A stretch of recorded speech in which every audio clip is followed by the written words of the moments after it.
श्री देवी शारदा, श्री देवगणेश, प्रभु श्री रामचंद्र, भगवान श्री गोपाल कृष्ण, श्री महारुद्र हनुमान, महर्षि श्री वेदव्यास, श्रीमद् आद्य शंकराचार्य, परम पूज्य श्री रामकृष्ण परमहंस, परम पूज्या श्री शारदा माता, परम पूज्य श्री स्वामी विवेकानंद, सद्गुरु श्री ब्रह्मचैतन्य महाराज या सर्वांच्या प्रेरणेनं आणि तुम्हा सर्व मंडळींच्या आशीर्वादानं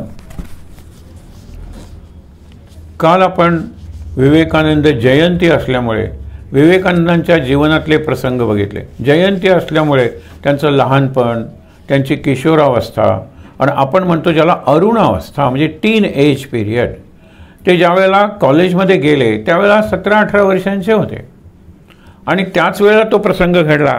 काल आपण बघितलं तुम्ही देव पाहिलात का, तिथे काल आपण थांबलो होतो। मग त्याचा शोध सुरू झाला आणि त्यांना अर्थातच दक्षिणेश्वरला म्हणजे गंगेच्या त्या काठाला असलेल्या त्या दक्षिणेश्वरच्या मंदिराचा वगैरे इतिहास आज आपण वेळ मिळाला तर पाहणार आहोत। पण लक्षात ठेवा की नंतर रामकृष्ण परमहंसांचं चरित्र आजपासून आपण पाहायला सुरुवात करणार आहोत। त्यामुळे आधी श्लोक सांगतो, अर्धा चरण ते म्हणा। रामकृष्णांचा श्लोक आहे, शारदा मातांचे 2 श्लोक आहेत, विवेकानंदांचे श्लोक आहेत आणि त्यांचं स्तुती करणारे, त्यांना वंदन करणारे असे ते श्लोक आहेत। माझ्या नंतर म्हणायचं रामकृष्णांचा। स्थापकाय च धर्मस्य सर्वधर्मस्वरूपिणे अवतार वरिष्ठाय रामकृष्णाय ते नमः। रामकृष्णाय ते नमः। शारदा माता। यथाग्निर्दाहिका शक्ति रामकृष्णे स्थिता हिया सर्वविद्यास्वरूपां तां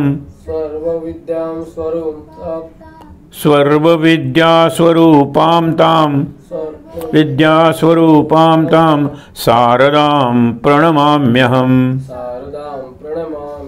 पवित्रं चरितं यस्या पवित्रं जीवनं तथा पवित्रता स्वरूपिण्यै तस्यै कुर्मो नमो नमः। कुर्मो नमो नमः। विवेकानंद। नमः श्री यतिराजाय विवेकानंद सूरये सच्चित् सुखस्वरूपाय स्वामिने तापहारिणे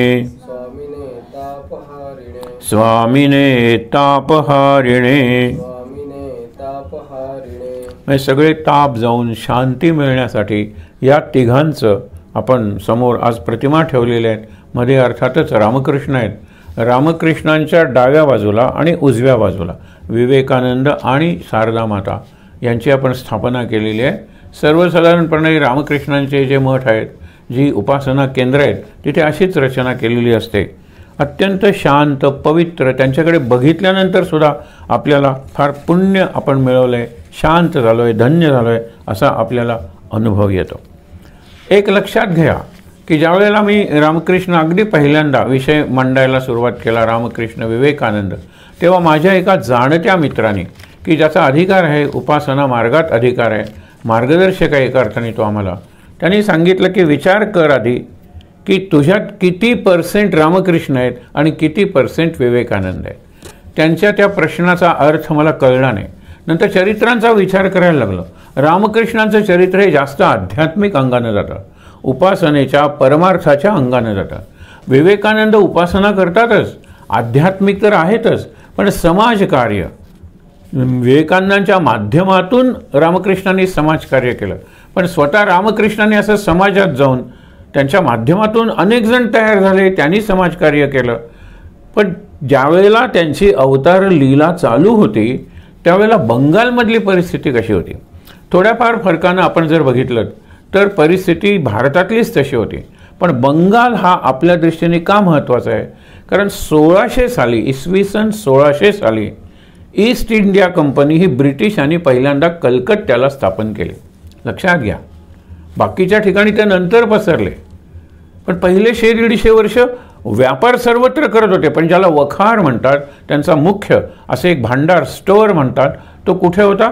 तो कलकत्त्याला होता. तिथून सगळं सामान ते खरेदी करून तिथून पाठवायचे कलकत्ता बंदरातून आणि तयार होऊन आलेला सगळीकडे भारतात विकायचे. विचार करा, तराजू हातात घेऊन आलेले ब्रिटिश तलवार हातात घेऊन इथे स्थिरावले. त्याला जबाबदार कोण? तो इतिहासात जायचं कारण नाही, पण हे 5-7 निरनिराळे घटक आहेत त्यावेळेच्या परिस्थितीचे. हे समजून घेतले तर रामकृष्णांचं कार्य किती अद्भुत होतं आणि विवेकानंदांचं कार्य कसं असामान्य होतं आणि शारदा मातांचंही कार्य कसं अलौकिक होतं हे लक्षात ठेवा. ते कळण्यासाठी म्हणून आपण बघूया. पहिलं म्हणजे काय? आचार विचाराचं अंगलीकरण झालं होतं. म्हणजे इंग्रजांसारखेच करत होते. एक प्रसंग मार्मिक आहे. रवींद्रनाथ टागोर मोठे जमीनदार ते, त्यांचं घर खूप मोठं. त्याच्यात एक खोली अशी होती की त्यांचे वडील, आजोबा, पणजोबा, त्याच्यानंतर असे सगळ्यांचे फोटो लावलेले होते. एकदा ते फोटो बघायला गेले तर त्यांना आठवलं आपल्या इतिहासाच्या पुस्तकात लॉर्ड क्लाइव्ह, वॉरन हेस्टिंग्ज हे सगळे गव्हर्नर जनरल तिकडून आलेले आहेत ना, त्याच्यासारखे आहेत की हे. त्यांनी शर्ट घातलेला आहे, जॅकेट घातलेला आहे, टाय घातलेला आहे, कोट घातलेला आहे, काही जणांनी हॅट. हे पूर्वज. काय फरक आहे यांच्यात आणि इंग्रजांच्यात? आणि म्हणून पहिली प्रतिक्रिया रवींद्रनाथांच्या जीवनात जर कुठली उठली तर रवींद्रनाथांनी पूर्णपणे भारतीय, पारंपरिक बंगाली असाच पोशाख निवडला ना, ती प्रतिक्रिया होत गेली. तो एक प्रकारचा निषेध होता आणि तो पहिला फॅक्टर होता की इतकं झालं तर अनेक प्रतिष्ठित लोक, सुशिक्षित लोक, उच्च वर्गातले लोक ख्रिश्चन व्हायला लागलेले होते. अशा काळात रामकृष्णांचं कार्य सुरू झालेलं आहे. कार्याचे काळ नंतर सांगूया आपण, पण एक लक्षात ठेवा, पहिलं म्हणजे काय? आचार विचारांचं अंगलीकरण झालं होतं. इंग्रजी भाषा बोलणं प्रतिष्ठित मानलं जात होतं. इंग्रजी आचार विचार, ज्याला मॅनर्स अँड एटिकेट्स म्हणतात, म्हणजे इंग्रजी रीतिरिवाज, टेबलावर बसायचं, जेवायचं, काट्या चमच्याने जेवायचं, पाईपनं वगैरे सिगरेट ओढायचे, म्हणजे धूर काढायचा पाईप म्हणून, हे सगळं तिथे घडत होतं. काही मोठ्यात अत्यंत कमीत कमी लोकसंख्या, पण जास्तीत जास्त लोकसंख्या भरडली जात होती. ते सामान्य होते, ते दरिद्र होते, ते अंधश्रद्ध होते, मागासलेले होते. आणि काही लोक मात्र इंग्लंडमध्ये जाऊन शिकून आलेले, आपण म्हणतो ना ज्यांना ब्राऊन बाबूज, म्हणजे ते मोठे स्वतःला समजायचे. त्याच्यानंतर इंग्रजी अंमल स्थिरावला होता. रामकृष्णांचं कार्य ज्यावेळेला सुरू झालं, म्हणजे विवेकानंदांचा तर जन्मही झाला नव्हता. 1857 साली स्वातंत्र्य युद्ध झालं, जे अयशस्वी झालं. आणि त्याच्यातच मेरी झांसी नाही दूंगी. काय घडलं होतं त्यावेळेला? ही जी निरनिराळी राज्य होती आणि ती फार पुराण काळापासून चालत आलेली राज्य होती, ती प्रजा होती, त्याला रयत म्हणायचे. आणि ते राजा हा कुठला तरी देवाचा अवतार आहे, राणी ही देवी आहे, असं पूर्णपणे साष्टांग त्यांना शरण जायचे. हा तो काळ. तर आता ज्या राज्याला वारस नाही आहे ती राज्य आपण काय करूया? खालसा करूया, ॲनेक्स करूया आणि ब्रिटिश हे जे राज्य आता पसरत आहे त्याला जोडून घेऊया. याला अनेकांनी विरोध केला. आपल्याला प्रसिद्ध विरोध माहिती आहे, तो झाशीच्या राणीचा. आणि त्यांना वारस होता ना, तिने मागे नव्हता का बांधलेला त्याला, परंतु त्यांनी ते सुरू केलं. आणि आपला एक रेसिडेंट किंवा आपला एक ॲडमिनिस्ट्रेटर हा कुठे अधिकारी नेमायचा, प्रत्येक संस्थानात त्यांनी नेमायला सुरुवात केली. 1858 साली लक्षात ठेवा, व्हिक्टोरिया नावाची जी राणी होती त्या काळात इंग्लंडची, तिने एक जाहीरनामा म्हणजे मॅनिफेस्टो काढला. आणि जवळजवळ त्याच्यात असं सांगितलं होतं की भारत आता गुलाम झालेला आहे, इंग्रजांचं राज्य भारतात आता स्थिरावलेलं आहे. लक्षात ठेवा, 1600 साली आलेली ईस्ट इंडिया कंपनी, त्यांचे सगळे व्यवहार, व्यापार कलकत्ता किंवा बंगालमधून सगळे भारतात चालू होते. आता तर काय झालं, त्यांचं राज्यच सुरू झालं ना 1858 नंतर. त्याच्यानंतरची जी गोष्ट आहे, मोठे जमीनदार होते, हे सगळीकडे भारतात होतं. त्या मोठ्या जमीनदारांनी आपली जी प्रजा होती, आपण इथे म्हणतो ना गोव्यात की भाटकार आणि मुंडकार, तर तशी जी कुळं होती त्यांचं शोषण पोषण करण्याऐवजी शोषण करू, रक्षण करण्याऐवजी भक्षण सुरू केलं. आणि याला साक्षीदार छोटे रवींद्रनाथ, बंकिमचंद्र चटर्जी, ही सगळी तरुण पिढी होती, ती साक्षीदार होती आणि त्यांना हे मान्य नव्हतं. किती वेठ बिघाड होता. बॉन्डेड लेबर म्हणतो ना आपण, की तू कर्ज फेडणार नाही आहेस तेव्हा तू नोकरी करतोच आहेस, पण व्याजसुद्धा तुला परत करता येणार नाही, म्हणून तुझी बायको नोकरीला ठेव. असं पिढ्यानपिढ्या ते नोकरी चालू होती त्या लोकांची. हे शोषण होतं, हा अन्याय होता, ही विषमता होती. आणि याला अनेक लोकांचा विरोध होता. आणि त्यातूनच निरनिराळ्या राजा राममोहन राय, केशवचंद्र सेन, ईश्वरचंद्र विद्यासागर किंवा गिरीशचंद्र घोष यांनी आपापल्या माध्यमातून, कुणी नाटकांच्या माध्यमातून, बंकिमचंद्र कुणी कादंबऱ्यांच्या माध्यमातून, कुणी आपल्या सर्व वाङ्मयांच्या एक विरोधी वातावरण निर्माण केलं. आणि ते आवश्यकही होतं. सती सिस्टमच्या विरोधात, अस्पृश्यतेच्या विरोधात. पण असं एक वातावरण समाजात ढवळणं सुरू झालं, समाज घुसळायला सुरुवात झाली. हा फार महत्त्वाचा भाग आहे, लक्षात ठेवा. राजा राममोहन राय त्यांचे शिक्षणविषयक किंवा सतीविषयक किंवा एकंदर अंधश्रद्धा विषयक हे जे त्यांचं चिंतन होतं आणि त्याच्यात त्यांनी ज्या सुधारणेसाठी चळवळी केल्या त्या फार महत्त्वाच्या होत्या. केशवचंद्र सेन वगैरे ब्राह्म समाज. ब्राह्म म्हणजे काय? ब्रह्माची उपासना करणारे. ब्रह्माची ब्रह्म काय? निर्गुण निराकार आहे, म्हणजे मूर्तीपूजा करायची नाही. प्रार्थना समाज, आर्य समाज, हा ब्राह्म समाज, असे समाज म्हणजे सोसायटीज निर्माण झाल्या आणि त्यांनी मूर्तीपूजेला विरोध केला. हे एक लक्षात घेण्यासारखी गोष्ट आहे. मूर्तीपूजेला विरोध झाला आणि त्याच्यानंतर 1885 साली आता जो लढा स्वातंत्र्याचा होता तो तीव्र करण्यासाठी किंवा ऑर्गनाइज म्हणजे एका अर्थाने संघटित करण्यासाठी भारतीय राष्ट्रीय काँग्रेस, इंडियन नॅशनल काँग्रेस 1885 स्थापना झाली. त्यावेळेला नरेंद्र कार्यरत होता. काळ आता लक्षात ठेवा की 1836 ते 1886 ही 50 वर्ष हे रामकृष्णांचं आयुष्य होतं. म्हणजे ज्या वेळेला 1857 वगैरे होते ना, त्यावेळेला ते 20-21 वर्षांचे होते. ते दक्षिणेश्वरला येऊन स्थिर झाले होते. म्हणून विवेकानंदांचा काळ कुठला? 1863 ते 1902. आणि सारनामातांचा काळ 1853 ते 1920. 1920 सालापर्यंत सारनामाता जिवंत होत्या. म्हणजे विवेकानंद गेल्यानंतर 18 वर्ष सारनामाता आपले आता जगभर पसरली होती त्यांची केंद्र. त्या सगळ्या मुलांची आई होती शारदा माता. आपण त्यांच्या चरित्राच्या वेळेला बघूया की तुला स्वतःची मुलं होणार नाहीत, पण जगातली सगळी मुलं तुला माताजी म्हणून म्हणतील. आणि तसंच झालं, हेही लक्षात ठेवा. आता झालं काय? हे मंथन सुरू होतं, हे विचारमंथन सुरू होतं. हे समाजातल्या सर्व वर्गात एक प्रकारचा असंतोष खदखदत होता. आणि मंथन केल्यानंतर, घुसळून आणि ढवळून काढल्यानंतर काय होणार आहे? वरती लोणी येणार आहे ना, नवनीत. ते किती उलटं आलं. आत्ता मी तुम्हाला काय सांगितलं की ब्रिटिशांची सत्ता स्थिर होत होती. बरेचसे लोक समाजातले वरच्या वर्गातले लोक इंग्रजांचं अनुसरण करायला लागलेले होते. झाशीची राणी वगैरेंची चळवळ फसलेली होती. ती क्वीन्स प्रोक्लेमेशन म्हणजे व्हिक्टोरिया राणीने जाहीरनामा काढून आपली जवळजवळ सर्व सत्ता भारतावर आहे आणि इथून पुढे नसली तर असेल म्हणून त्यांनी जाहीरनामा काढला होता. जमीनदारांचा एवढा अत्याचार चालू होता त्यांच्या कुळांवर. हे सगळं आणि 1885 साली हा सगळा भारतातला स्वातंत्र्य लढा एकत्रित करण्यासाठी काँग्रेसची स्थापना झाली. भारतीय राष्ट्रीय काँग्रेस, इंडियन नॅशनल काँग्रेस. ह्या सगळ्या घटकांनी समाज मन आणि समाज जीवन ढवळलं जात होतं. विचाराचं मंथन होत होतं आणि त्यातून एक नवनीत लोणीवरती आलं. ते किती विचित्र होतं.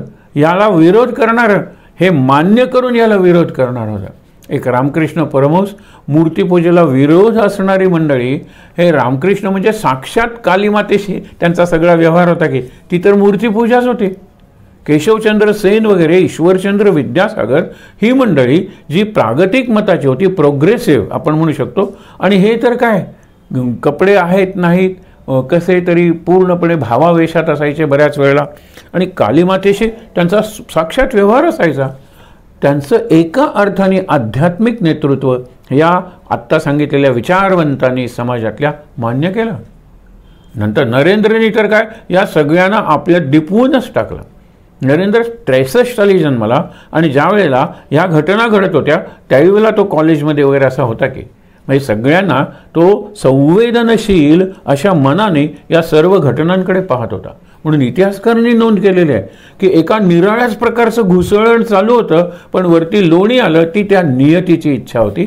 हे चाललंय ते सगळं ठीक आहे, पण एकांतिक नको. निर्गुण निराकाराची तुम्ही पूजा म्हणजे साधना करा, ध्यान करा, नाम घ्या, प्रार्थना म्हणा, पण मूर्तीपूजेला विरोध कशाला पाहिजे. सगळेच भाटकार काही शोषण करणारे नव्हते, म्हणून असे पोषण करणारे जे भाटकार आहेत त्यांच्याकडे सुद्धा काहीतरी नेतृत्व द्यायला पाहिजे होतं. म्हणजे असा कुठेतरी एक समन्वय, सुवर्ण मध्य साधणारं हे एक रसायन निर्माण झालं रामकृष्ण विवेकानंद नावाचं. आणि दोन्ही बाजूनी शक्ती पुरवणारी शारदा माता ही साक्षात शक्तीची मूर्ती होती, शक्तिमती, शक्तिमयी होती, म्हणजे साक्षात देवी होती. म्हणलं तर कालिका, म्हणलं तर लक्ष्मी, म्हणलं तर सरस्वती, प्रत्यक्ष अर्थाने घेऊ नका, पण या सगळ्या देवींचा संचार, सगळ्या देवींचा प्रभाव त्यांच्या माध्यमातून कसा पडत होता परदेशातल्या लोकांवर सुद्धा. विवेकानंदांचे बरेचसे एक घ्या ना, मार्गारेट नोबल, ती सिस्टर निवेदिता झाली ना, भगिनी निवेदिता, तिला कुठली भाषा येत होती, पण तिचा यांच्याबरोबर इतका सुंदर डायलॉग, इतका सुंदर संवाद असायचा. ती म्हणायची आमचं जे विचारांचं आदान प्रदान आहे ना, परफेक्ट आहे, परफेक्ट कम्युनिकेशन, भाषा कशाला पाहिजे. मला त्यांचा भाव कळतो. ती माझी आई आहे. हळूहळू त्याही तिथल्या लोकल भाषा शिकले. ह्या काही फार इंग्रजी शिकल्या नाहीत. रामकृष्ण काही शब्द इंग्रजी वापरायचे मुद्दामून. ते आपण रामकृष्णांच्या पुढे आता ज्यावेळेला कार्य सुरू होईल, नरेंद्र वगैरे यायला लागतील, आज आपला तो विषय नसेल. पण एक लक्षात घ्या की ज्यावेळेला हे सगळं घडत होतं त्यावेळेला रामकृष्णांचा जन्म झाला 17 फेब्रुवारी 1836. कुठे झाला तर कामारपुकुर नावाच्या गावाला. त्यांचं मूळ गाव देहरे. आईचं नाव चंद्रामणी आणि वडिलांचं नाव क्षुदीराम किंवा खुदीराम. अत्यंत गरिबी हो, गरिबी म्हणजे प्रचंड गरिबी. पण तेज जे उपासनेचं होतं, चारित्र्याचं जे होतं, ते या दोघांकडे होतं. आई चंद्रामणी बघाल तर अगदी साधी होती, गृहिणी होती.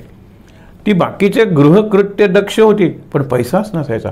पैशाचे व्यवहार तिला पैसे मोजता यायचे नाहीत.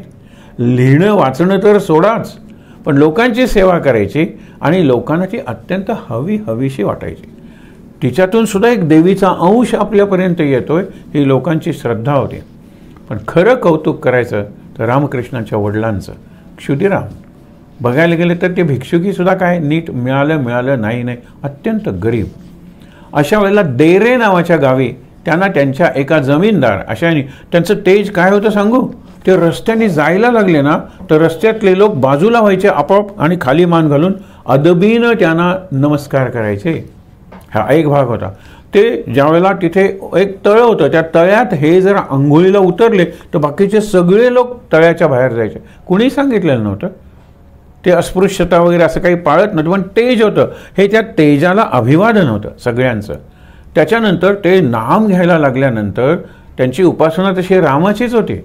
त्यांच्या भावांची सगळी नावं रामानी होती आणि मुलांची नावही राममोहन काय किंवा रामलाल काय, रामकुमार काय. आणि हे रामकृष्ण नाव त्यांचं नाही, त्याचं नाव गदाधर. ती कथा आपण नंतर बघणार आहोत.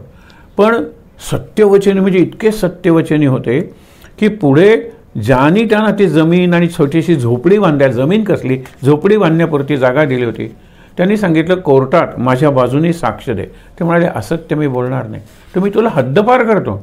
म्हणून देरे या मूळ गावातून हद्दपार झाले आणि कामारपुकुर या दुसऱ्या खेड्यात त्यांना तशी थोडीशी जमीन वगैरे मिळाली. त्यांची शिवाची पूजा ही इतकी प्रखर होती की त्यांना सोमवारी तरी विशेषतः बिल्वदलं लागायचीच. आजूबाजूला बघितलं कुठेही बेलाची पानं मिळाली नाहीत. शंकराला सांगितलं काय रे शिवा, तुझ्या काय मनात आहे माहीत नाही, पण मलाच कामासाठी शेजारच्या गावाला जायचं आहे. म्हणून ते जात असताना 15 मैल चालले आणि त्यांना एक बेलाचं झाड दिसलं. त्यांनी बेलाची पानं तोडली, चपला हातात घेतल्या, घरी आले, स्नान केलं आणि बिल्वार्चन केलं आणि मग ते पुन्हा त्या गावी चालत गेले. ही श्रद्धा आहे, त्यांच्याकडून हे शिकण्यासारखं आहे. आणि म्हणून गरिबी असली तरी त्या कुटुंबाला मान होता.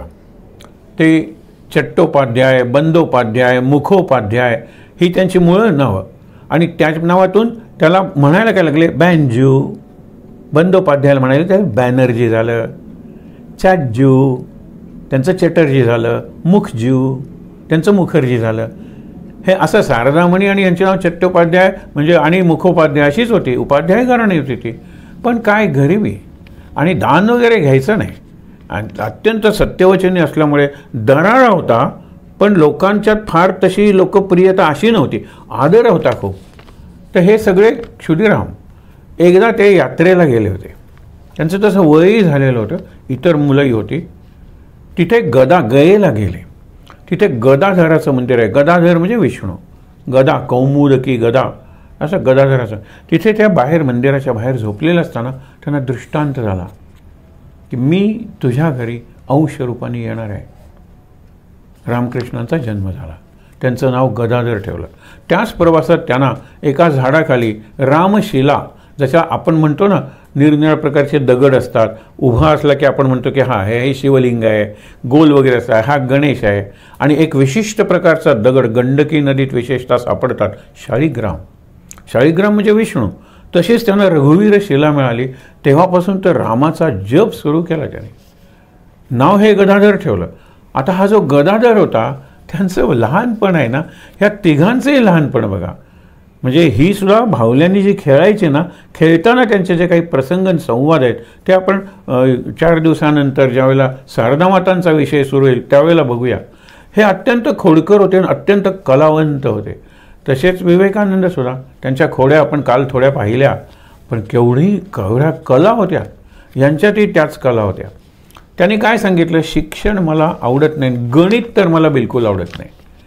ते लिहायला शिकले होते, लक्षात ठेवा. त्यांनी लिहिलेल्या काही पोथ्या आज उपलब्ध आहेत, त्या म्युझियममध्ये वगैरे ठेवलेल्या आहेत. अक्षर चांगलं होतं की.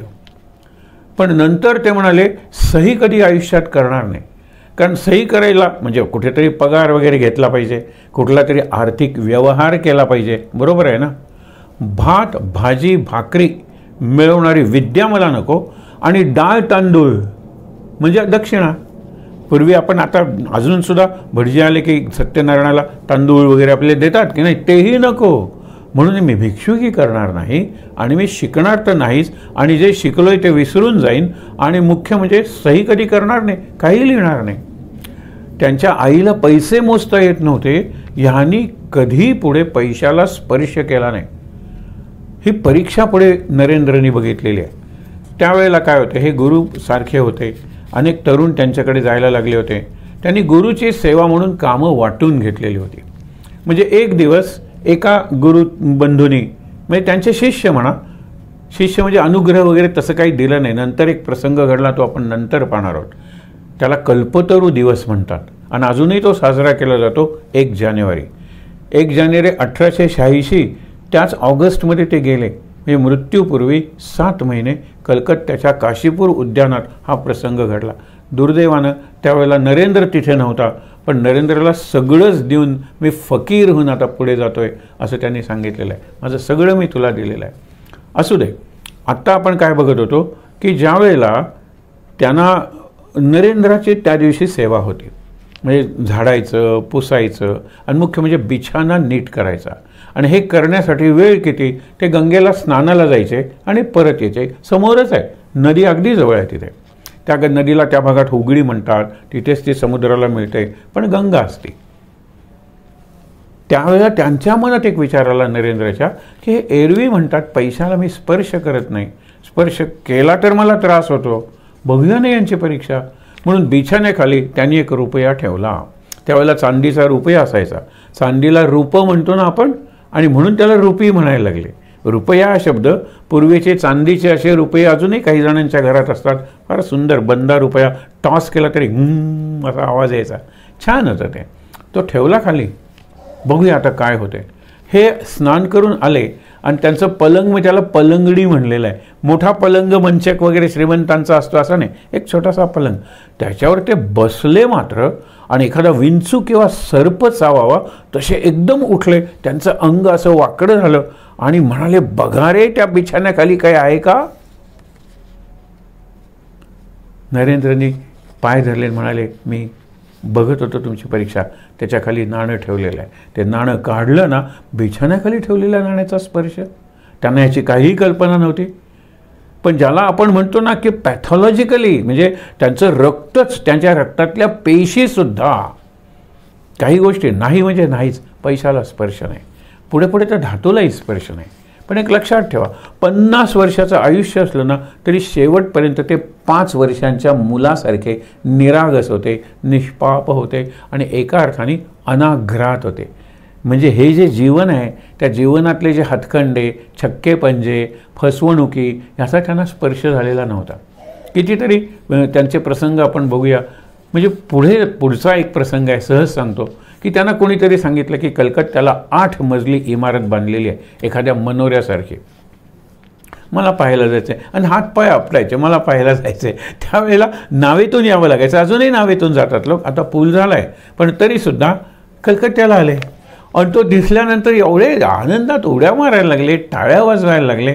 पण त्यांचं आता हे 5 वर्षाचं, पण त्यांचं मनातले जे विचार होते ना, अरे बापरे, ते एखाद्या तत्त्वज्ञासारखे होते, एखाद्या पूर्वीच्या ऋषीमुनींसारखे होते. साध्या गोष्टीत सुद्धा त्यांना एवढा अर्थ दिसायचा आणि तो अर्थ अंतिम असायचा. जशी वेदांची वाक्य असतात, ब्रह्मवाक्य असतात, महावाक्य असतात, आप्तवाक्य असतात, प्रेमाने सांगितलेली, संतांनी सांगितलेली सगळ्या प्रकारची वाक्य त्यांच्या तोंडून निघायची. पहिल्या मजल्यावर गेले, पहिल्या मजल्यावरून खाली वगैरे बघितलं, अरे आपण जरा उंच आलो नाही, असं करत करत 5व्या 6व्या मजल्यावर, आणि प्रत्येकाला अशी बाल्कनी होती खाली बघण्यासाठी. आणि वरती गेल्यानंतर म्हणाले, काय येताना एक गाडी छोटी एक गाडी मोठी दिसत होती, एक माणूस उंच, एक माणूस बुटका दिसत होता, एक माणूस गोरा, एक माणूस काळा दिसत होता, एक झाड उंच, एक झुडूप बारकसं रोपटं दिसत होतं. आता काही नाही, बिंदू बिंदू बिंदू बिंदू, मुंगी मुंगी, चालणारी सगळी माणसं मुंग्यांसारखी. आणि 8व्या मजल्यावरून कल्पना करा, आता तर आपण आणखीन वर जातो, त्या गाडी म्हणजे हा एक बिंदू, हा एक बिंदू, ही एक मुंगी, ही एक मुंगी, मी एक मुंगी, तू एक मुंगी, ही एक कविता आहे. पण शेवटी काय अस्तित्व आहे. म्हणून म्हणाले, जितके आपण वर जाऊ ना तितकी आपली समता दृष्टीत येते आणि विषमता जाते. रंगातली विषमता काय वरून कळणार आहे तुम्हाला? तुम्हाला लांबीतली, उंचीतली, जाडीतली काही कळणार आहे का? काही कळणार नाही आहे. सगळं सारखं दिसेल. ह्याला उदासीन अवस्था म्हणलेलं आहे. उत म्हणजे वर वर वर आणि आसीन म्हणजे आसनस्थ होणं. आणि हे विचारांच्या पातळीवर तुम्ही जितका उच्च विचार कराल, जितका उदार आणि विशाल असा विचार कराल, मन तुमचं विशाल होईल, तेवढे तुमचे सगळे भेद, भेदाभेद अमंगळ असे जे संत म्हणतात ना, आणि म्हणून संत म्हणजे मंगल असतात. त्यांच्याकडून सगळ्यांचं कल्याण घडतं, भेदच नाही. कारण उंची केवढी असते हो, बघा तुम्ही. म्हणून रामकृष्णांची कुठलीही कृती असली तरीसुद्धा त्याच्यात कुठला ना कुठला तरी अर्थ असायचा. ते अत्यंत चांगल्या मूर्ती बनवायचे. पुढे सहज आत्ता आलाय उल्लेख म्हणून सांगतो, नंतर पुन्हा आलं तरी सांगायला हरकत नाही. राधा गोविंद नावाची मूर्ती होती आणि त्याच्यातला गोविंदाचा पाय मोडला. आधी गोविंद कसा उभा राहणार तुम्हाला माहिती आहे, मातीची असेल. मोडल्यानंतर अरे अशुभ कोप झाला, सगळीकडे एकाच्यानी शोककळा पसरली. देवाच्या मूर्ती, जी पूजेतली मूर्ती आहे, त्या मूर्तीचा पाय मोडला म्हणजे काय? ते म्हणाले, आणा रे मूर्तीकडे. इतक्यात रासमणी तिच्या मंदिराचे होते, तिचं सगळं कथानक बघण्यासारखं आहे. हा एक प्रसंग म्हणून सांगतो. ती म्हणाली, रामकृष्ण म्हणतील ते अंतिम. ती रामकृष्णांकडे आली की हा पाय मोडलाय, काय करायचं? तिच्याबरोबर नेहमी तिचा जावई असायचा, कारण तिला 4 मुली होत्या. एक मुलगी मेली, या मथुरा बाबू विश्वास, त्याला मथुर सगळेजण म्हणायचे, मथुर बाबू. तर ते तिच्याबरोबर असायचे. केवढी प्रॉपर्टी होती त्या राणी रासमणीची, कोळ्यांची राणी होती ती. तर तिची व्यवस्था पाहिला हा एक जावई होता. एक मुलगी म्हणजे तिची मेली, तिने आपल्या दुसऱ्या मुलीचंच जावई याच्याशीच लग्न लावलं. कारण का ह्याला सगळी माहीत आहे, आणखीन एक माणूस घरात आला तर कलह निर्माण होईल. तशी दूरदृष्टीची होती बाई, खूप सांगता येईल तिच्याबद्दल. रामकृष्ण म्हणाले, बरं मथुर बाबू तुझ्याबरोबर आलेले आहेत.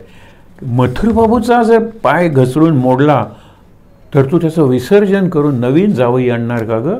कारण लोक म्हणत होते या मूर्तीचं विसर्जन केलं पाहिजे, भग्न झालेली मूर्ती ही पूजेत नाही ठेवायची, काहीतरी संकट कोसळेल, नवीन मूर्तीची स्थापना केली पाहिजे.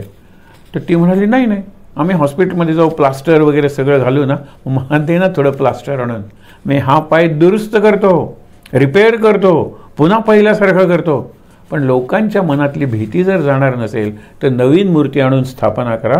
पण हे मात्र मी करतो, अजूनही तिथे कोपऱ्यात ही मूर्ती ठेवलेली आहे जिचा पाय ह्यांनी सारखा केला.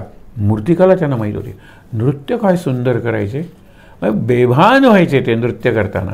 अभिनय ते इतका चांगला करायचे, अभिनयाची त्यांची 2-3 उदाहरणं सांगण्यासारखी आहेत. एक म्हणजे नकला करायचे अनेकांच्या, आवाज निरनिराळे काढून. म्हणून लहान मुलंच ती स्त्रियांच्यात जास्त असणार, पुरुष कामाला जायचे, स्त्रिया घरी असायच्या काम करत. म्हणून स्त्रियांच्यात जसा बालकृष्ण गोपींच्या गवळणींच्या खोड्या काढायच्या, चोऱ्या करायच्या, तशाच या लोकांच्या या मुलांच्या खोड्या होत्या. तर लक्षात घ्या की अभिनय म्हणजे कसा, एकदा महाशिवरात्रीला शंकराच्या जीवनावर आधारित नाटक होतं. हे यांची स्मरणशक्ती प्रचंड चांगली आणि नाटकाच्या तालमीला जायचे ना, रिहर्सल्स आपण म्हणतो, त्यामुळे सगळ्यांचे संवाद पाठ होते. शंकराची भूमिका करणारा काय झाला, आजारी पडला. ते म्हणाले मी शंकराची भूमिका, हा दिसायला गोरे होते, चांगले होते, मी शंकराची भूमिका करतो. काही नाही, ह्याच्या अभिनयाबद्दल लोकांना खात्रीच होती. याला शंकराचा वगैरे सगळा वेश वगैरे केला आणि पहिल्यांदाच ओम, तो नमशिवाय म्हणणार नाही, फक्त ओम, ओंकार म्हणला, हात असा केला आणि जी समाधी लागली ती हटलीच नाही. पडदा पाडावा लागला, नाटक रद्द करावं लागलं. हे अभिनय, हा अभिनयात इतकी एकरूपता की ज्याचा मी अभिनय करतोय तोच मी झालो पाहिजे. हा एक स्त्रियांचा अभिनय आणि स्त्रियांची वेशभूषा ते इतकी सुंदर करायचे की कळायचे नाही. 2 प्रसंग सांगतो, एक अगदी लहानपणचा आणि एक पुढचा. दुर्गादास पाईन म्हणून एक मोठे भाटकार होते आणि त्यांच्यातल्या स्त्रिया आहेत ना, त्यात कुणाला दिसायच्याच नाही, कारण आत कोणी जायचं नाही. जो मुलगा वयात आलेला आहे त्याला आत जायला परवानगी नाही, फक्त त्या घरातले पुरुष आत जातील, परपुरुषाला परवानगी नाही. त्यावेळेला रामकृष्ण म्हणाले, अरे परपुरुषाला परवानगी नाही काय सांगतोय, बघ एक दिवस. काही दिवस जातात, हळदी कुंकू असतं, हळदी कुंकवाला जातात आणि हे पुरुष काय करायचे, म्हणजे असे बाहेरच्या खोलीत बसायचे. अरे ही कुणाची रे, ही कुणाची, लक्ष सगळं बायकांवर, आणि ही चांगली नेसली आहे, ही कुठली साडी, हे कुठून आणली असेल, कलकत्त्या, अशा सगळ्या गप्पा कॉमेंट्स मारत करायचे. एक नवीन आलेली दिसती, नवी नवेली, हळदी कुंकू वगैरे सगळं घेतलं वगैरे आणि नंतर बाहेर आली. बाहेर आल्यानंतर दुर्गादास पायनांच्याकडे बघितलं, खरं हे निर्लज्जपणाच होतं, खाली मान घालून जायला पाहिजे होतं, आणि साडी सोडायला सुरुवात केली. ते म्हणाले, काय, मी गदाधर गेलो की नाही आत, तुमच्या स्त्रियांच्या अंतःपुरात वगैरे जाऊन आलो ना. ते म्हणाले, तू काय करशील, नेम नाही. इतका त्यांचा अभिनय होता. मथुर बाबू आत्ता सांगितले तुम्हाला, आरती व्हायची देवीच्या समोर आणि देवीच्या देवळात हे राधा गोविंदाचं मंदिर, काली मातेचं मंदिर आणि 12 ज्योतिर्लिंग, हे 12 छोटे छोटे असे, केवढं मोठं मंदिर आहे होतं, केवढं प्राकार आहे. आपण त्याची माहिती नंतर पाहणार आहोत. पण लक्षात ठेवा, यांच्या आरती चालत असताना मथुरबाबूंचं लक्ष देवाकडे किंवा देवीकडे कमी. आणि कोण नवीन देवी आलेली आहे, ही कुणाच्या घरात आलेली आहे, ही नवीन सून का त्याची पहिली बायको मेली म्हणून, हेच विचार मनात, हेच विचार. एक दिवस रामकृष्णांनी स्त्रीचा सुंदर पोशाख केला, हे सगळं करून तिथे स्त्रियांच्या बाजूला आरतीला उभे राहिले. मथुरबाबूंचं लक्ष फक्त ह्यांच्याकडे, ही नवीन कोण.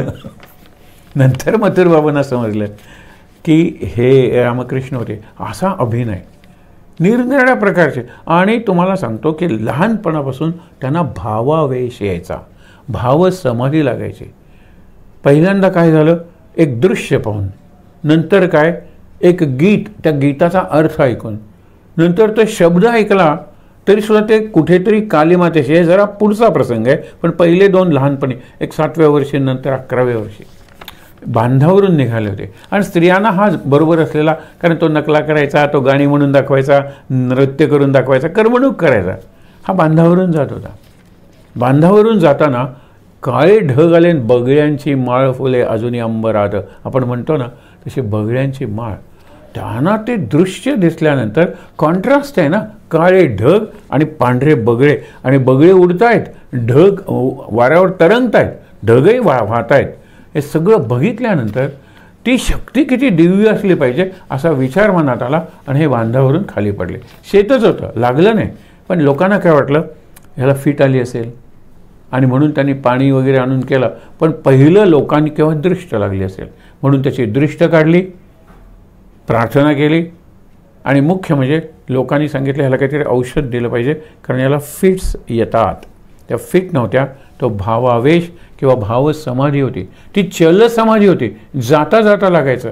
पुढचा प्रसंग, विशालाक्षी नावाची देवी, त्या देवीची जत्रा, त्याला सगळेजण जात होते आणि जाता जाता हे आणि स्त्रिया गाणी म्हणत होते. लहान मुलांची गाणी पाठ असतात ना, श्यामच्या आईमध्ये बघा ना की जात्यावरच्या ओव्या आई म्हणायची, श्यामच्या आई त्या पाठ होत्या. आई म्हणायची, कृष्णाची गाणी पाठ होत्या, लोकगीतं यांचीही पाठ झाली, तसे त्यांचे पाठ होते. आणि म्हणता म्हणता देवीचं एक गीत, ज्या देवीचं सगळं ऐश्वर्य, तिचा प्रभाव, तिचं कार्य आणि ती सर्वव्यापी सर्वशक्तिमान हे सगळं ऐकल्यानंतर त्या देवीच्या स्वरूपाशी, त्या चैतन्याशी, शक्तीशी ते एवढे एकरूप झाले की पडले. आणि काही तास ते आले नाहीत, काही ठिकाणी वर्णन नाही 2 दिवस झाले ते शुद्धीवर आलेले नव्हते, एवढी त्यांची भावसमाधी लागली होती. मग पुन्हा त्याच देवीची प्रार्थना केली, शुद्धीवर आले. शुद्धीवर आल्यानंतर लोकांना समजलं की ही काय फिट्स किंवा आपण मिरगी किंवा फेफरं असं जे म्हणतो ना तशी फिट्स नाही आहेत. हाच असा बघताय लहानपणापासून आणि मग देवाचा अंश त्याच्यात दिसायला लागला. जरी हा गरीबा घरचा होता तरी त्याला सगळीकडे मान मिळायला लागला. कारण निरनिराळ्या प्रकारच्या कला, निरनिराळ्या प्रकारचे आपण म्हणतो ना की कलाकुसर आणि आत्ता सांगितल्याप्रमाणे लहानपणापासून भावावेश त्यांना लागायचा. हे भावावेश जो होता तो लहानपणापासून, ज्या वेळेला गदाधराच्या ठिकाणी झोपले होते आणि गदाधरांनी सांगितलं मी तुमच्या पोटी जन्माला येणार आहे, त्यावेळेलाच त्यांनी ठरवलं की हे नाव गदाधर ठेवायचं. पण हिची आई जी होती चंद्राम, तिला कशाचा झाला होता, शिवाचा साक्षात्कार झाला होता की मी येणार आहे तुझ्याकडे. आणि ह्यांच्यात सगळे देव, सगळे आपण म्हणतो ना रूप, ही त्यांच्यात पूर्णपणे एकरूप झाली. म्हणून स्थापना काय सांगितलेलं आहे, सर्व धर्म स्वरूपिणे, अशी स्थापना करण्यासाठी हा अवतार आहे. अवतार वरिष्ठाय, हा वरिष्ठ अवतार आहे, हा ज्येष्ठ अवतार आहे. आत्तापर्यंत झालेल्या अवतारांपेक्षा हा निराळा अवतार आहे. आपण उद्या बघणार आहोत साधनाखंड, तो त्यांच्या जीवनातला साधनाखंड, खंड म्हणजे त्यांचा अध्याय, तो 10-12 वर्ष चालला होता. सगळ्या पंथांच्या धर्मांच्या साधना त्यांनी केल्या आणि कशा केल्या तर अगदी अत्युच्च अनुभव आल्यानंतर ते दुसऱ्या साधनेकडे वळले. त्यातल्या काही गमतीपेक्षाही लोकांना चमत्कार वाटेल अशा घटना आपण नंतर बघणार आहोत. पण एक लक्षात ठेवा, कापडावरती सुंदर चित्र काढायचे. म्हणून लोक, आता कोणाचं लग्न असेल ते हे जरा चित्र काढून दे रे, मग आपण जसे टीपॉय वगैरे आपण चित्र काढतो किंवा काहीतरी एम्ब्रॉयडरी वगैरे करतो, हे त्याच्यात अत्यंत तीव्र. मुंज ज्यावेळेला झाली त्यावेळेला त्यांनी हट्ट धरला की धनी लोहारीण, म्हणजे लोहाराच्या कुटुंबातली ती, धनी नाव तिचं, पण ती सुईणीचं काम करायची. सुईण म्हणजे त्याला मिडवाईफ म्हणतात. पूर्वी बाळंतपण घरी व्हायची, त्यावेळेला अनुभवी स्त्री कुठली तरी एखादी मावशी, आजी ती लागायची. कशासाठी, बाळंतपणाची ती जी एक प्रक्रिया आहे, बाळंतपण याला म्हणतात, ते होण्यासाठी ही अनेकांच्या घरी जायची. तर त्यांनी काय सांगितलं, ही माझी माता आहे आणि म्हणून पहिली भिक्षा जी मी घेणार ती या लोहारणीकडून घेणार. सगळ्यांना आश्चर्य वाटलं, लोहारणीकडून भिक्षा? ती म्हणाली माझी ती भिक्षा माता आहे, मी आता भिक्षा कोणाकडूनच घेणार नाही. मग लोकांना हट्ट पुरवावा लागला. म्हणून धनी लोहारणीकडे गेले. तिला धन्य द्यायल्यासारखं वाटलं, कारण हा नाही म्हणलं तरी ब्राह्मणाच्या कुटुंबातला हा त्या काळात तर खूपच विषमता जरी असली तरी ह्या लोकांना धन्य वाटलं. आणि आधी ते विद्वान, त्याचे वडील वगैरे बघितले, वडिलांबद्दल सगळ्यांना आदर. आणि असा हा मुलगा, अत्यंत गुणी मुलगा, आपण केवळ त्याच्या जन्माच्या वेळेला मदत केली म्हणून मुंजीनंतरची पहिली भिक्षा आपल्याकडे मागायला आला. काय दृश्य आहे लक्षात ठेवा. भिक्षा द्यायला नाही, भिक्षा घालायला नाही, भिक्षा मागायला आलेला आहे. ही माझी भिक्षा माता आहे असं ते सांगतात. त्याच्यानंतर ज्या वेळेला भावावेश येत होते ना, त्या पुढे तर त्यांना भावावेशच यायला लागले. तुम्ही त्यांच्या चरित्रातली जर चित्र बघाल तर त्यांच्या मागे कोणीतरी उभं राहायचं. त्यांचा भाचा जो हृदय होता तो जनरली मागे उभा राहायचा, कारण ते केव्हाही पडायचे. ज्यावेळेला भावावेश यायचा त्यावेळेला त्यांना बाह्य संज्ञा म्हणजे बाहेरचं ज्ञान, बाहेर काय घडतं याची जाणीव नसायची. आणि त्यांना पूर्णपणे शुद्धीवर आणण्यासाठी खूप गोष्टी कराव्या लागायच्या. कधी कधी पाठीचा जो कणा आहे त्याच्यावर गाईचं तूप चोळावं लागायचं. आणि कधी कधी त्यांच्या कानात सांगायचं जिलब्या आणल्यात जिलब्या, तंबाखू आहे तंबाखू. म्हणजे हे असं काहीतरी अत्यंत बेस म्हणतात ना, खालच्या पातळीवरचे भोगण्याचे जे पदार्थ आहेत त्या पदार्थांची नावं त्यांच्या कानात सांगितली की त्यांची समाधी उतरायची. नरेंद्रची समाधी उतरण्यासाठी ओम शिव हर म्हणावं लागायचं, त्यांनी त्यांची समाधी उतरायची. याच्यात काही तुलना नाही आहे, पण एक लक्षात ठेवा, त्याच्यानंतर गावात धर्मशाळा होती आणि जगन्नाथपुरीला जाण्याचा रस्ता त्यांच्या गावातून जात होता. त्याच्यात कितीतरी बैरागी असायचे, संन्यासी असायचे, निरनिराळे अलख निरंजन म्हणणारे असे भिक्षाकिरे असायचे. त्यांची सेवा करत, त्यांचं निरीक्षण करत एक दिवस यांनी अंगाला भस्म फासलं, टिळे वगैरे लावले, माळा घातल्या, लंगोटी घातली आणि आईला सांगितलं मी झालो संन्यासी, मला आशीर्वाद दे.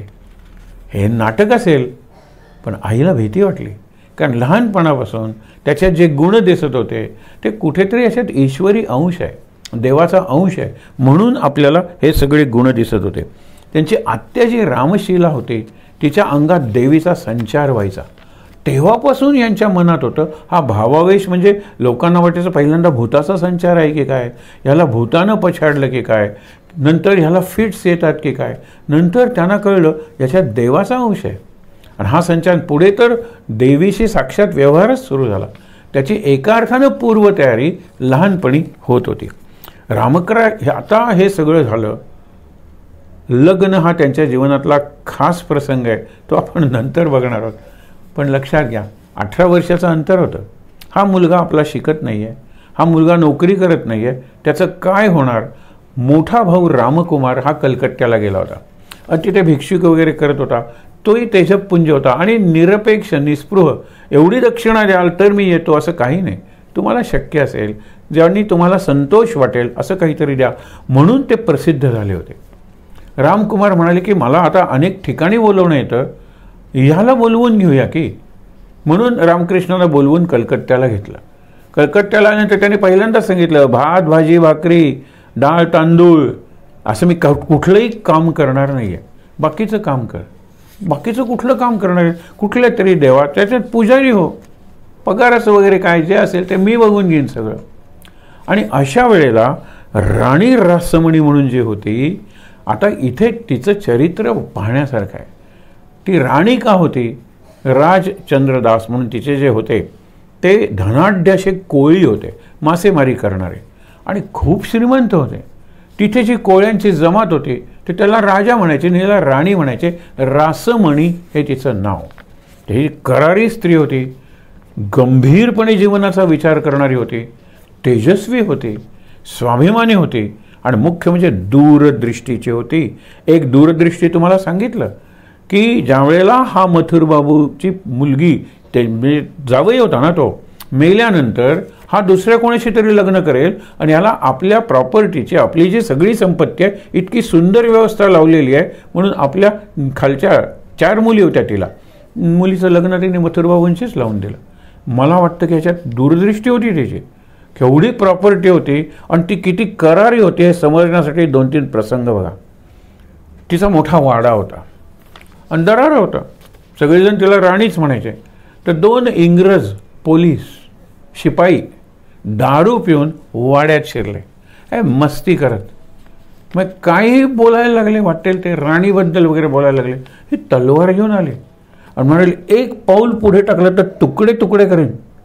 तिचं जे तेज, तिच्या आवाजातला तो एक प्रकारची धार तिच्या स्वरातली, आणि तलवार बघितल्यानंतर त्यांनी क्षमा मागितली आणि ते 2 जण निघून गेले. हा एक प्रसंग वाटेल तुम्हाला. ते 2 दारू प्यायलेले शिपाई होते. पुढे तर राणीचे जे निरनिराळे इथले व्हाईसराय वगैरे होते, म्हणजे सरकार म्हणा इंग्रज सरकार, त्या सरकार विरुद्ध हल्लीच्या भाषेत तिने पंगा घेतला होता. म्हणजे तिने सरकार विरुद्ध उभे राहिले. झालं काय की मासेमारीवर कर लावला सरकारने. अरे म्हणजे सगळ्यावरच कर लावताय तुम्ही. आणि ही तर मासेमारी तिचा मुख्य धंदा, आणि तिची सगळी जी प्रजा होती ती म्हणजे आजूबाजूचे लोक, ती ताशी राणी नव्हती पण राणी मानायचे ना लोक, तिला आई मानायचे साक्षात. आणि गरिबाबद्दल तिला एवढा कळवळा होता ती कनवाळू होती, म्हणजे कणवही होती, दयाही होती आणि मुख्य म्हणजे काहीतरी कृतीतून दानशूर अशी सुद्धा ती होती. सगळेजण तिला मानत होते. ब्रिटिशांनी ज्या वेळेला कर बसवला त्यावेळेला हिने काय करावं, नदीचा असा मोठा पट्टा, जेवढा कर असेल ना मी विकत घेते मासेमारीसाठी. ब्रिटिशांना वाटलं पैसे मिळत आहेत, घेऊ देत, म्हणून तिने तो विकत घेतला आणि नंतर केलं काय, साखळ दंड बांधले. नदीच्या या टोकापासून त्या टोकाला नाही, नदीच्या खाली असे पाण्याच्या खाली एक साधारणतः 3 इंचावर वगैरे सुद्धा बांधले. म्हणजे यांची मोठी जहाजं जी कलकत्त्याला जायची ती जाईनाशी झाली, अडवली सगळी जहाजं तिने. राजसत्तेला तिने आव्हान दिलं होतं. ती म्हणाली तो कर आहे ना तो रद्द करा, जे कर गोळा केलेले ते पैसे परत द्या, मी साखळदंड काढून घेते. आणि मग ब्रिटिशांनी कर रद्द केला आणि मग ब्रिटिशांची जहाजं, कारण ब्रिटिशांचं सगळं जहाजावरच होतं ना आणि कलकत्ता हे मोठं बंदर होतं त्यांचं. पुढे मग मुंबई वगैरे त्यांनी सगळीकडे आपला प्रभाव पसरवला. पण हे लक्षात घ्या, त्याच्यानंतर भगिनी निवेदिताचं एक वाक्य आहे. तिने नंतर मंदिर उभारायला सुरुवात केली. कारण का, ती शंकरावर तिची खूप भक्ती होती. ती म्हणाली, विश्वेश्वरा माझ्या स्वप्नात येतोस ना रे, काशी विश्वेश्वरा, मी काशीला येऊन तुझं दर्शन घेते. आणि ही राणी जाणार म्हणजे तिच्याबरोबर सगळा तिचा लवाजमा जाणार, नोकर चाकर जाणार, खाण्यापिण्याचे पदार्थ, दान धर्म करण्याचे पदार्थ. स्वप्नात येऊन काशी विश्वेश्वरांनी सांगितलं, तू तिथे येण्यापेक्षा इथेच का एखादं भव्य शिवमंदिर बांधत नाहीस. ती कल्पना तिला आवडली. 50 बिघे जमीन म्हणजे केवढी जमीन आहे कल्पना करा. आणि ती कासवाच्या पाठीच्या आकाराची आहे. जमिनीचे सुद्धा असतात, काही जमीन गोमुखी असते, गाईच्या तोंडासारखा, काही अश्वमुखी असते, गजमुखी असते. ही कासवाच्या पाठीसारखी जी अत्यंत उपासनेला चांगली. आणि पुढे तसं चीज जर कोणी केलं असेल, सार्थ ती जमीन उपासनेची ठरवली असेल तर रामकृष्णाने. आणि पुढे विवेकानंद वगैरे सगळे उपासना करण्यासाठीच तिथे आले की कासवाच्या आकाराची ती जमीन. आणि तिथे तिने मंदिर उभारायला सुरुवात केली. मंदिराला त्या काळी 9 लाख रुपये खर्च आला. 1955 त्यातल्या त्यात जवळ मी तुम्हाला सांगतोय, 1955 म्हणजे ती 45-60 एक वर्षापूर्वी तिथले 9 लाख रुपये म्हणजे आजचे किती. आणि त्याच्या आधी 100 वर्ष काही वर्ष ते काम चालू होतं. आणि सांगितलं ना, कालीमाता, 12 ज्योतिर्लिंग, राधा गोविंद, म्हणजे एक देवांचं संकुल किंवा एक संगम संमेलन वाटावं असं ते मंदिर आहे. मोठा प्राकार आहे. तिथे पहिला पूजक कोण तर रामकुमार यांचा मोठा भाऊ. त्यांच्याबद्दल सगळ्यांना आदर होता आणि हिला तर तो देवाचा आपण प्रतिनिधीच वाटायचा. एक अडचण निर्माण झाली. मंदिर पूर्ण झालं मे 1955ला, पण कुणीही ब्राह्मण येईना. कारण तू कोळी आहेस, कोळी येणं, तुझ्या घरी आम्ही अन्न घेणार नाही, तुझ्याकडून दान घेणार नाही, तुझ्याकडून दक्षिणा घेणार नाही, तुझ्या देवाची पूजा करणार नाही. आला का प्रश्न. पण एक तुम्हाला सांगतो की खरंच जर एखादी गोष्ट तुम्हाला आतून व्हावी असं वाटत असेल आणि ज्यात स्वार्थ नसेल, तुम्हाला चांगली कल्पना सुचते. या रामकुमारांनी तिला सांगितलं, हे मंदिर तू ब्राह्मणांना दान दे आणि तू ट्रस्टी म्हणून त्याची व्यवस्था पहा. हे दान फक्त कागदावरच झालं ना, मला दान दे, मग आता ते मंदिर माझं झालं. पण म्हणजे ओनर मी झालो, पण ट्रस्टी तू, मालकीण तू. ही व्यवस्था पटली. मग सगळे ब्राह्मण आले, कारण आता हे ब्राह्मणाचं मंदिर झालं. दक्षिणा वगैरे भरपूर. त्या पंचक्रोशीतले सगळे लोक जेवायला आले. लक्षात ठेवा, इतके तृप्त झाले, त्याने पाण्यासारखा पैसा खर्च केला. एक व्यक्ती फक्त जेवली नाही, आपले रामकृष्ण. रामकृष्ण पुढे झाले गदाधर, कारण तो भावाशी वाद घालायचा. कोयणीची सेवा करतोस, तिच्या पैशावर जगतोस, तिने दिलेल्या धान्यावर संसार चालवतोस, लाज नाही का वाटत. वाद घालायचे प्रचंड.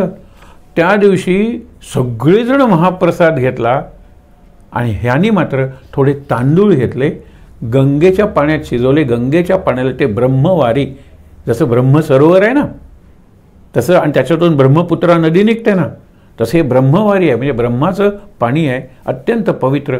त्याच्यात त्यांनी डाळ शिजवला आणि मिठाबरोबर कशाबरोबर तरी खाल्लं असेल, ते जेवले त्या दिवशी.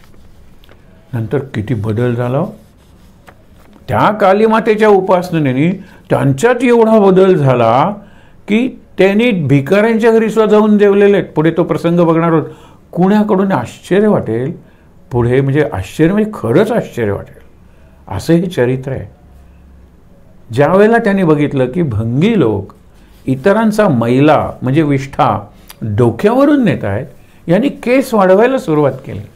लोकांना वाटलं काय ह्यांना निरनिराळ्या साधना वगैरेचे असे झटके अधूनमधून यायचेच, ऋषी वगैरे सारखे तेजस्वी दिसायला लागले. त्यांनी ते केस का वाढवले? भंग्यांचे जे संडास होते, भंगी जिथे विष्ठा करत होते, तो सगळा भाग त्यांनी आपल्या केसांनी झाडून टाकला. की तुम्ही आमचा मैला जर डोक्यावरून नेत असाल तर मी डोक्यानी म्हणजे केसांनीच तुमचं हे होतं. तुम्हाला काही गोष्टी सांगितल्या तर अंगावर शहारे येतील अशा प्रकारच्या उपासना त्यांनी केलेल्या आहेत, अशा प्रकारची सेवा त्यांनी केलेली आहे. आणि आपल्या शिष्यांना सांगितलं, विवेकानंदांनी ते करून दाखवलं, कुणाच्याही घरी जेवा, कुणाचंही अन्न खा. त्यांनी शाकाहारी मांसाहारी वगैरे काही सांगितलं नाही. विवेकानंद तरी मुसलमानांच्या घरी राहिले होते आणि भंगी म्हणतात त्याची चिली मोडली होती, गुडगुडी आपण म्हणतो ना, हुक्का, कुठलाच भेट त्यांनी ठेवला नाही. हा केवढा बदल झाला.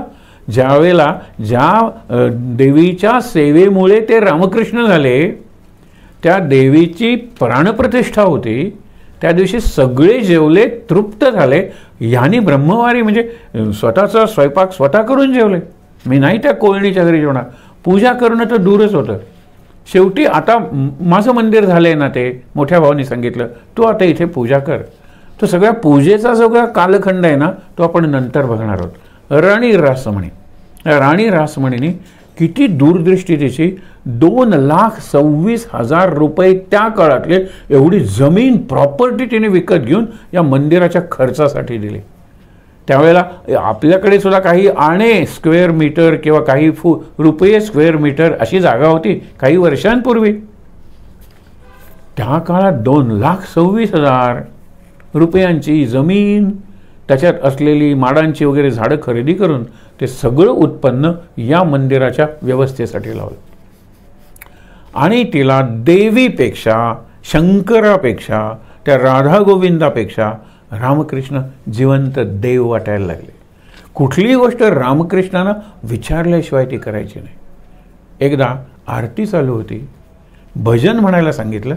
रामकृष्ण भजन काय सुंदर म्हणायचे. विवेकानंदांनी पहिल्याच भेटीत भजन म्हणली, मन चल निज निकेतने, हे मना स्वगृही परत जाणार, या सासरी कशाला राहतोस, माहेरी जा. अशा अर्थाचं ते पद इतके गोड म्हणलं. आणि त्यांनीच सांगितलं की एकदा ये रे दक्षिणेश्वरला. ही भेट कलकत्त्याला झाली होती.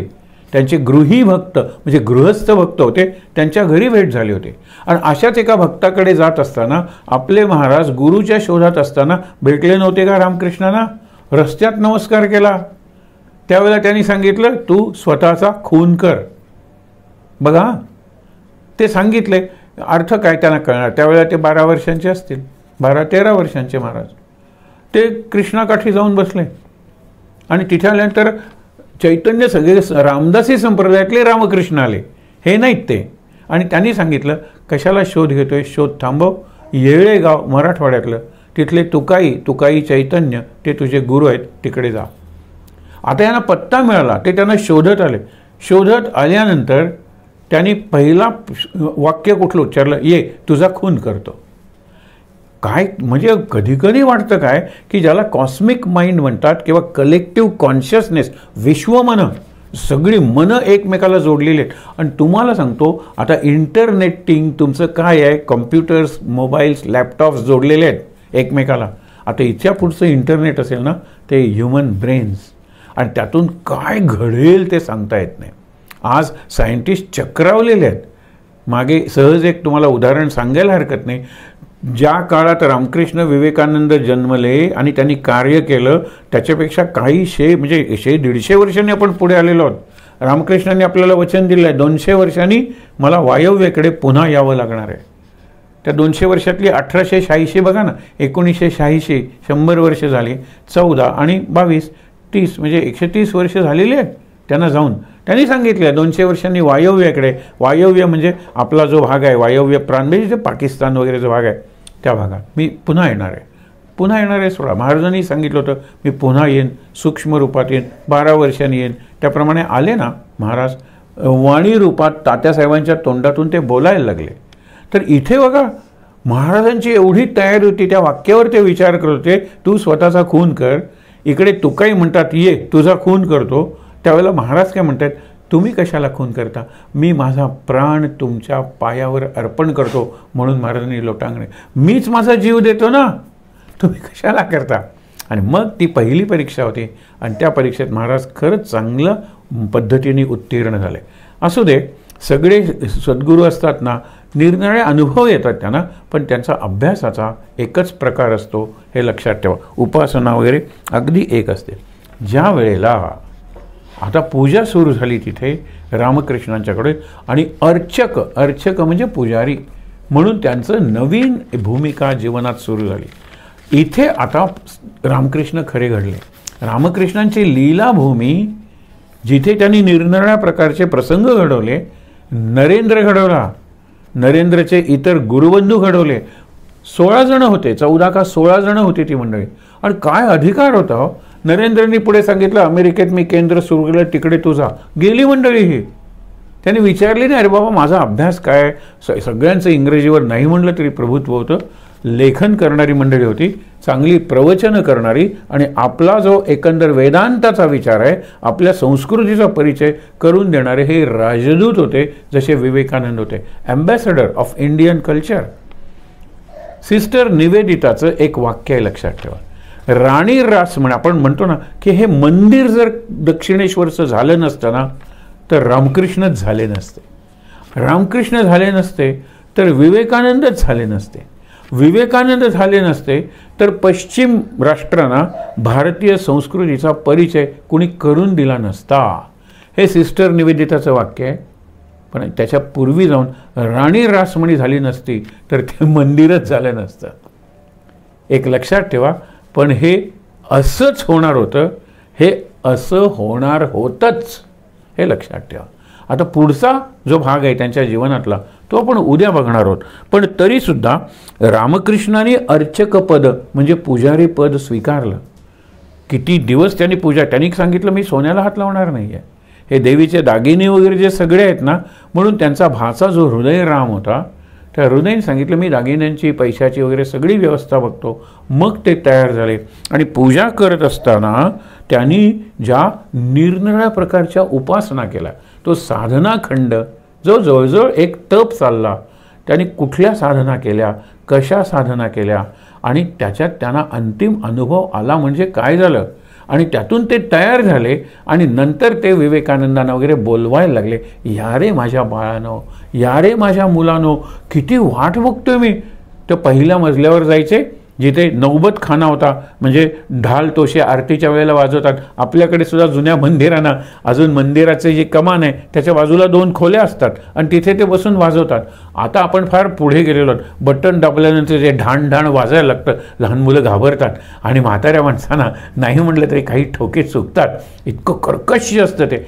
हे बटन दाबायचं. आता चर्चच्या सुद्धा बेल्स पूर्वीचे टन जस्ताशा होत्या, त्या अजूनही आहेत त्या, पण आता तिकडे सुद्धा अनेक खेड्यातल्या चर्चमध्ये मग ते सुरू होतात टा टा टा, म्हणजे निरनिराळ्या प्रकारच्या. मग हॅपी बर्थडे टीची जशी ट्यून असते ना तशा ट्यून्स त्यांच्या लागतात तिथे.